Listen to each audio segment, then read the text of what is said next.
আমি ও বাড়িতে কোনোদিন ফিরে যাব না।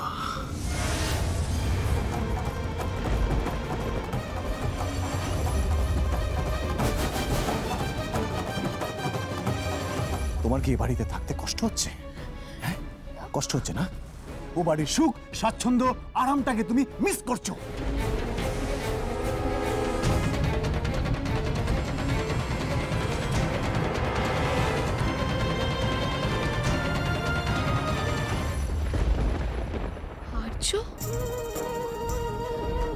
তুমি আমাকে এই কথাটা বলতে পারলে? তুমি তো খুব ভালো করে জানো আমার বাবার অবস্থা কেমন। ছোটবেলা থেকে নুন ভাত হলে নুন ভাত, ডাল ভাত হলে ডাল ভাত খেয়ে বড় হয়েছি আমরা। চিরকাল একটা ঘরের মধ্যে 4টে মানুষ কষ্ট করে থেকে এসেছি। বাবা যখন যেমন রোজগার করেছে আমরা তার মধ্যেই সুখে থাকার চেষ্টা করেছি। বাবা আমাদের সবসময় বলতো, জানো তো, সুখ কি দামি গয়না, টাকা পয়সার মধ্যে লুকিয়ে থাকে? সুখ লুকিয়ে থাকে মনের ভালোবাসার মধ্যে। টাকা পয়সা, শাড়ি, গয়না এইসবে যদি সুখ হতো তাহলে তো সব বড় লোকেরাই সুখী হতে পারতো, তাই না আর্য? কিন্তু আমি তো তোমার কাছে কখনো এইসব চাইনি। আমি তো শুধু তোমার কাছে ভালোবাসা চেয়েছি। তাহলে আজকে এই সমস্ত কথা তুমি কেন বললে আর্য? কেন বললে?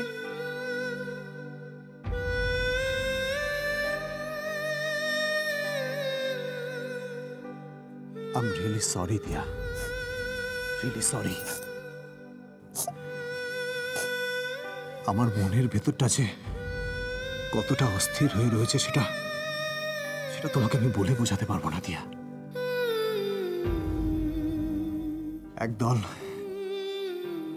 একদল ক্রমাগত আমাদের এগেইনস্টে, আমাদের পরিবারের এগেইনস্টে কনস্পিরেসি করে চলেছে। আর আমি জাস্ট প্রমাণের অভাবে কিচ্ছু করতে পারছি না, কিচ্ছু না। ওরা পার পেয়ে যাচ্ছে। আমার মাথার ঠিক নেই, তাই আমি কি বলতে তোমাকে কি বলে ফেলেছি। প্লিজ তুমি কিছু মনে করো না। শুধু এটা মনে রেখো, আমরা দুজনে যা করব মাথা উঁচু করে করব। আমরা যখন ও বাড়িতে যাব তখন মাথা উঁচু করে যাব। এভাবে নয় দিয়া। প্লিজ বোঝার চেষ্টা করো, প্লিজ। আমি বুঝতে পারছি, কিন্তু আমার শুধু একটা জিনিস মনে হচ্ছে, আমরা যদি ও বাড়িতে থাকতে পারতাম, ও বাড়ির মানুষগুলোর সঙ্গে থাকতে পারতাম, তাহলে জয়িতার মুখোশটা আমরা ঠিক করে দিতে পারতাম। আর ত্রিনাদির ফন্দি কাটিয়ে ও বাড়ির মানুষগুলোকে আরো ভালো রাখতে পারতাম। পারবো দিয়া, পারবো তো, খুব সহজে পারবো। যখন আমাদের অস্তিত্ব নিয়ে কোথাও কোনো সংশয় থাকবে না। কিন্তু সেটা কি ও বাড়িতে থেকে সম্ভব নয়? না, যতদিন আমাদের নিজেদের অস্তিত্ব ও বাড়িতে প্রশ্ন চিহ্নের মুখে, ততদিন পর্যন্ত অন্যদের জালিয়াতি মুখোশ খুলে দিয়ে তাদের অস্তিত্বের আসল স্বরূপ দেখাবো কি করে দেখাবো দিয়া? তাই তো আমি বাবা মাকে ফিরিয়ে দিতে বাধ্য হলাম।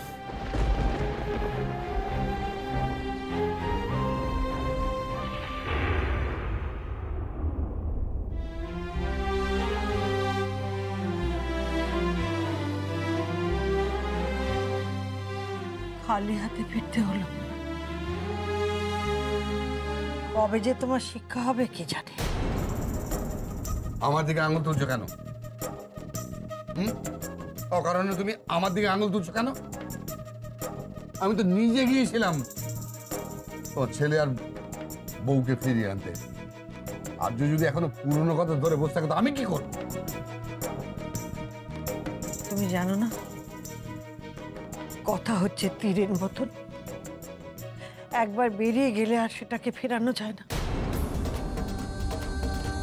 তোমার কথা আমার ছেলেকে এতটাই আহত করেছে, সেই ক্ষত থেকে এখনো রক্ত ঝরছে।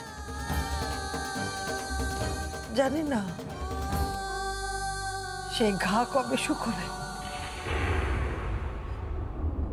কতদিন ভিক্ষে ঝুলে নিয়ে দাঁড়াবো ওর সামনে তাও জানি না। আমার ছেলেটা কি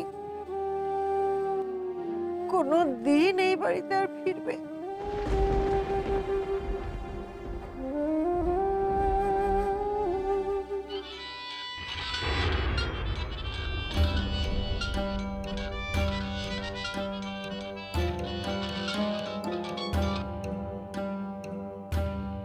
হ্যাঁ ত্রিনা বল।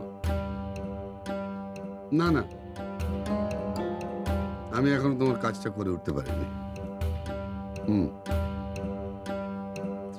ত্রিনা, দিয়া আর্য কেউ বাড়ি ফেরেনি। হ্যাঁ, ওর নিজের বাড়ি ফেরা থেকে ঘর জামাই হিসেবে থাকা ওর কাছে বেশি সম্মানের। তবে আমি তোমাকে বলে রাখছি ত্রিনা, এটা কিন্তু আমি বেশি দিন চলতে দেবো না, কিছুতেই না। কিছুদিন পরে বুঝতে পারবে ও কত ধানে কত চাল। কই আমার বড় ভাই, বড় নাতনি কোথায় গেল?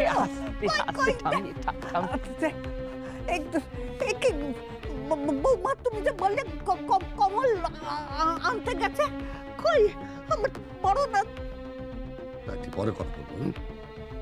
কমল, আমার বড় ভাইকে, বড় নাতবউকে নিয়ে এসেছিস?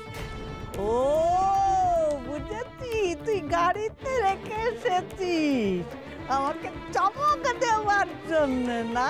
আমি ঠিক বুঝেছি। কি হলো? এরা সব বুবার মতো দাঁড়িয়ে কেন? আর্যদেরও তো দেখছি না। তুই আর বৌমা যে ফিরে এলি, তা বড় ভাই, বড় নাতবউ কই? কি রে, তোরা মুখে কুলুপ বেঁধে বসে আছিস কেন? বল। আমি যখন শুনেছিলাম যে কমল যাচ্ছে আমার বড় ভাইকে, বড় নাতবউকে নিয়ে আসছে, তখন থেকেই আমি আসার সময় গুনছিল। যখন শুনেছি যে কমল এসেছে, তখনই তো এই অমলা বুড়ি তার পণটাকে ভেঙে দিয়ে ঘর থেকে বেরিয়ে এসেছে।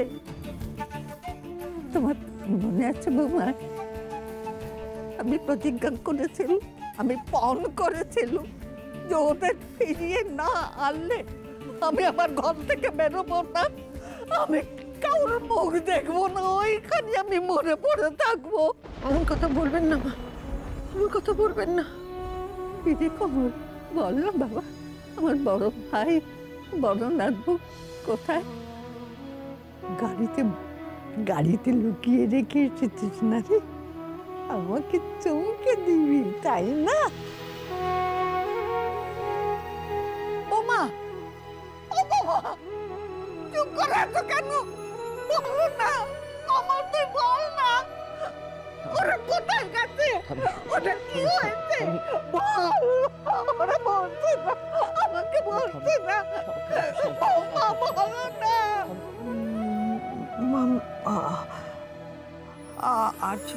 কমল, তুই বল, তুই কি তোর ভুলে প্রায়শ্চিত্ত করতে পেরেছিস না পারিসনি? বল। যখন আমাকে কেউ কিছু জানাবি না, আমাকে বলবি না, তাহলে আমি নিজেই যাব। আমাকে ছেড়ে দে, আমাকে ছেড়ে দে, আমি নিজেই যাব। ঠাম্মি, আপনি এভাবে চিন্তা করবেন না, আপনার শরীর খারাপ হয়ে যাবে।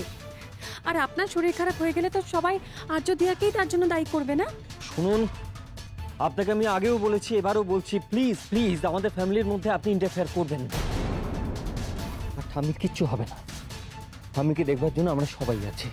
আপনি নিজের চোখে দেখবেন। হ্যাঁ, ও তো এই বাড়ির কেউ নয়, তাই ঠাম্মির ব্যাপারে এত বড় একটা মন্তব্য করে দিল। এই শোনো, তুমি এ বাড়ির সব ব্যাপারে কেন কথা বলো? হ্যাঁ, তুমি যদি এই বাড়িতে না আসতে, তাহলে দাদা ভাই আর দিয়া বাড়ি থেকে বেরোতো না, আর ঠাম্মিও এত কষ্ট পেত না, এবং দাদা ভাইয়ের অ্যাক্সিডেন্টটা পর্যন্ত হতো না।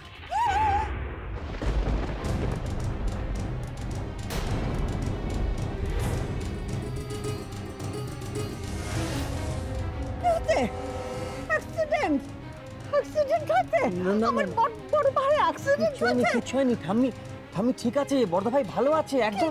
ঠিক আছে কি ওরা তো বলছে যে ওই অ্যাক্সিডেন্ট হয়েছে আমার বড় ভাই। কি হয়েছে বলো? মা এরকম করবেন না, মা এরকম করবেন না। আপনি চুপ করুন, মা চুপ করুন, শান্ত হন একটু। শান্ত হবো? কি অ্যাক্সিডেন্টের কথা বললো? আমি কিচ্ছু হয়নি, কিচ্ছু কিচ্ছু হয়নি কি? আমি যাবো। কথা বলছিস এখন আমি যাবো। ঠাম্মি শোনো, কার জন্য তুমি ছুটছো মা? তোমার বড় ভাই ফেরেনি, আর সে বলে দিয়েছে এই বাড়িতে সে আর কোনোদিন ফিরবে না।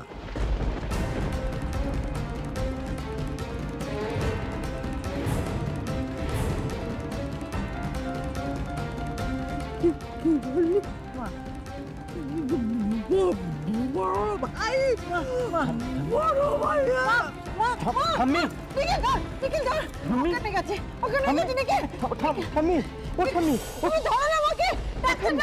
ঠাম্মি, ঠাম্মি বাবা, আর যদি ঠাম্মির কিছু হয়ে যায় না তার জন্য কিন্তু দায়ী থাকবে তুমি, শুধুমাত্র তুমি। ও ঠাম্মি,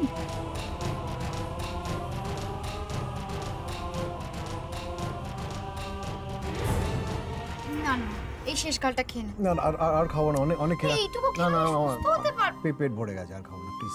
ঠিক আছে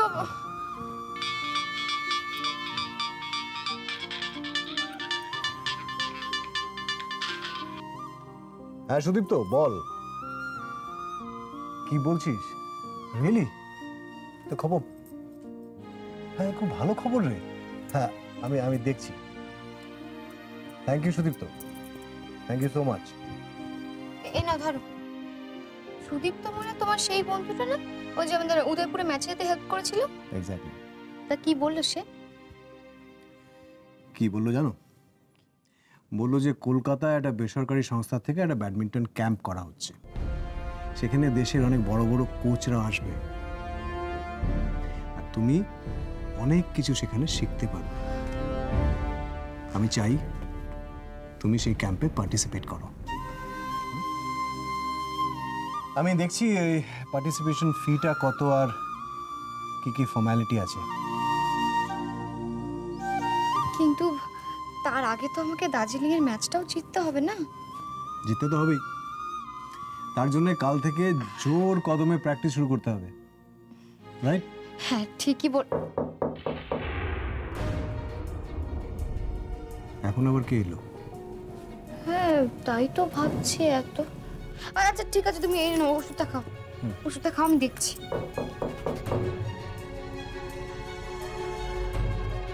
দিয়ার বাবার তো এখন আসার কথা নয়। হ্যাঁ খুলছি। কে এলো রে দিয়া? হ্যাঁ মা, এই তো দেখছি।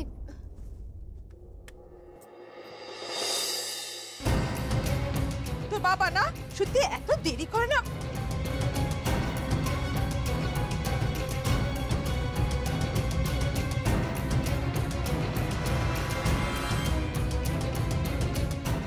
কে এলো দিয়া?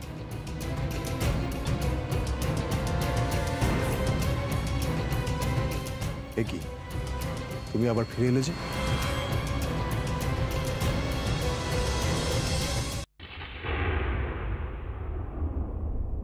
তোমরা বাড়ি ফিরে চলো আর্য, তোমার ঠাম্মা খুব অসুস্থ হয়ে পড়েছেন।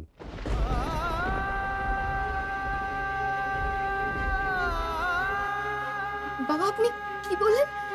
ঠাম্মি অসুস্থ হয়ে গেছে? কি হয়েছে ঠাম্মির বাবা? তোমরা বাড়ি ছেড়ে চলে আসার পর মা তো খাওয়া দাওয়া প্রায় বন্ধই করে দিয়েছেন। তারপর অনেক আশা করে বসেছিলেন যে আমি তোমাদের সঙ্গে করে নিয়ে বাড়ি ফিরব, তোমরা তো আমার সঙ্গে এলে না। আর মা এই আঘাতটা সহ্য করতে পারেনি, অজ্ঞান হয়ে গেছেন। অনেক করেও জ্ঞান ফেরানো যাচ্ছে না। মাসিমাকে কি হাসপাতালে নিয়ে যাওয়া হয়েছে? না না, মা তো একেবারে ঠিক করে ফেলেছেন যে আর্য দিয়াকে বাড়িতে না থেকে তিনি বাড়ি ছেড়ে কোথাও যাবেন না। দিয়া তাড়াতাড়ি রেডি হলো, আমরা এক্ষুনি ঠাম্মির কাছে যাবো। আরে না না, রেডি হওয়ার কোনো দরকার নেই বাবা, আমরা এই অবস্থায় যাব, এই অবস্থায় আমরা ঠাম্মির কাছে যাব। সেই ভালো। আর কেমন আছেন আমাকে একটুখানি তোমরা খবর দিও কিন্তু। আপনি কিছু চিন্তা করবেন না, আপনাকে আমি ফোন করে সব জানাবো। ঠাম্মি একটু সুস্থ হয়ে উঠুক, তারপরে আমি আর দিয়ে আবার ফিরে আসবো এখানে। ফিরে আসবে মানে? কি বলছো কি আর্য? তোমরা ও বাড়িতে থাকতে যাচ্ছ না? না, আমি তো তোমাকে আগেই বলেছি বাবা, যতদিন না আমি নিজেকে প্রমাণ করতে পারছি ততদিন আমি ও বাড়িতে ফিরবো না। নেহাত ঠাম্মি অসুস্থ হয়েছে বলে আমি এখন যেতে রাজি হচ্ছি। ঠাম্মি সুস্থ হলেই আমি আবার এখানে ফিরবো। আর্য, এটা বুঝবার চেষ্টা করো যে আমি আমার ইগো স্যাটিসফ্যাকশনের জন্য কিচ্ছু করছি না, কিচ্ছু না। দেখো, আমি তো তোমার বাবা, হ্যাঁ, আমি তো তোমাকে দু চারটা কথা বলতেই পারি, তাই না? শাসন করতেই পারি।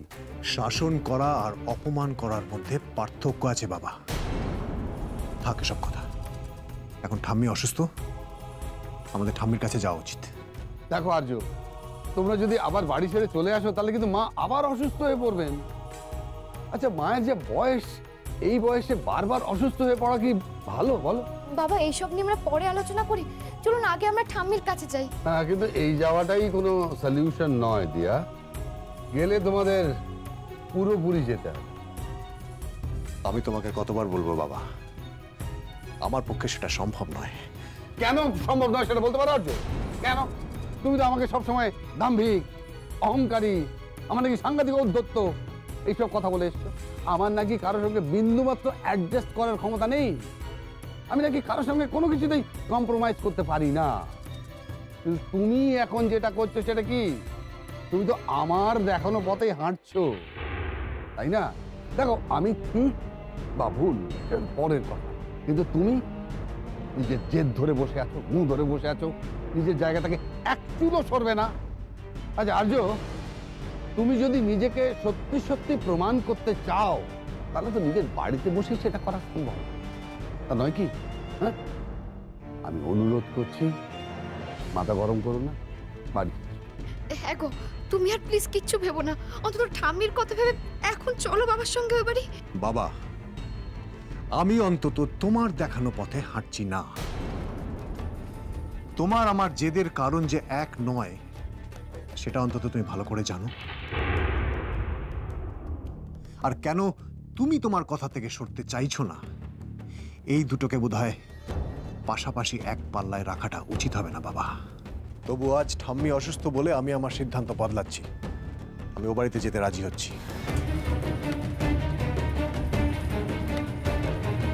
কিন্তু আমার একটা শর্ত আছে।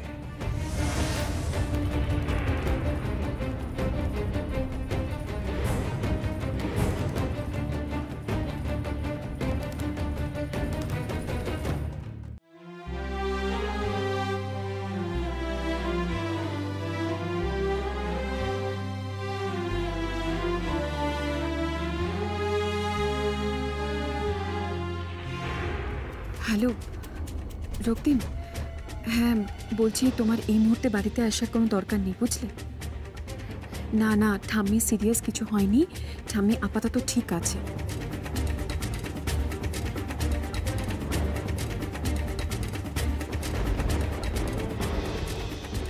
রক্তিম, তুমি যদি এই মুহূর্তে বাড়িতে আসো তাহলে ঠাম্মির যা কিছু হয়েছে তার জন্য সবাই তোমাকে দোষারোপ করবে,